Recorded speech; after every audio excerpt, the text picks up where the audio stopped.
خالید ئەلفالیحی وەزیری نەوتی سعودیە لە کاردانەوەی ڕووداوی هێرشکنە سەر دوو کەشتیە نەوت هەڵگرەکەی دەریای عومان ڕایگەیاند کە کۆمپانیای ئارامکۆی وڵاتەکەی خۆی بەرپرسیار دەزانێت پێداویستەکانی بازاڕی وزەی جیهانی دابین بکات.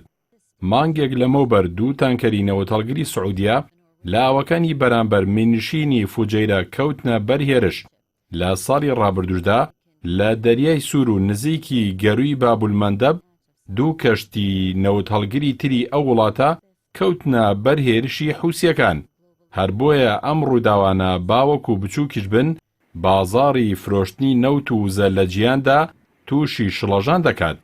لە دوای بڵاوبوونەوەی هەواڵی هێرشەکەی دەریای عومان نرخی نەوتی برێند لە ماوەی کەمتر لە سەعاتێکدا لە $60 بوو بە $62. بە پێی راپۆرتێک کە ئاژانسی هەواڵی ڕۆیتەرز ئامادەی کردووە، دوو کۆمپانیای گەورەی خزمەتگوزاری گوێزانەوەی نەوت واتە DST هۆڵدینگز و هێدمار وەرگرتنی هەر داخوازیەک بۆ تانکەری نەوت هەڵگر لە کەنداوی فارسیان ڕاگرتووە.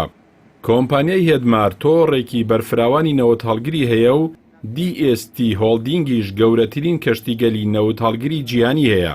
ئەم دوو کۆمپانیایە بە تایبەتی خاوەنی ئەو تەنکەرە نەوت هەڵگرانن کە توانای هەڵگرتنی 1 ملیۆن بەرمیل نەوتیان هەیە. بە لەبەرچاوگرتنی ڕووداوەکانی دەریای عومان نرخی بیمە بۆ کەنداوی فارس زۆر بەرز دەبێتەوە و بە کۆچی کۆمپانیا گەورەکانی کەشتی نەوت هەڵگر کاری گوێزانەوەی نەوت لە کەنداوە خاوتر بووە و لالایەکی تریش بۆ پاراستنی هاتوچۆی دەریایی لەلایەن نەوت هەڵگرە بچووکەکانەوە پێویستی بە هاتوچۆی زیاتر هەیە کە ئەمەش زیاتر دەبێتە هۆی ئاڵۆزبوون و مەترسی زیان لێکەوتن. بە تایبەتی لەو دۆخەدا ترافیکی قورس دەکەوێتە سەر گەروی هورموز و دەریای عومان.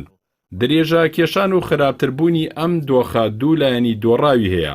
وڵاتانی عەرەبی کەناری کەنداوی فارس و وڵاتانی پیشەسازی و کڕیاری وزەی خۆرهەڵاتی ئاسیایە کە لە پێش هەمووانەوە وڵاتی چین و هندستان و ژاپۆنن.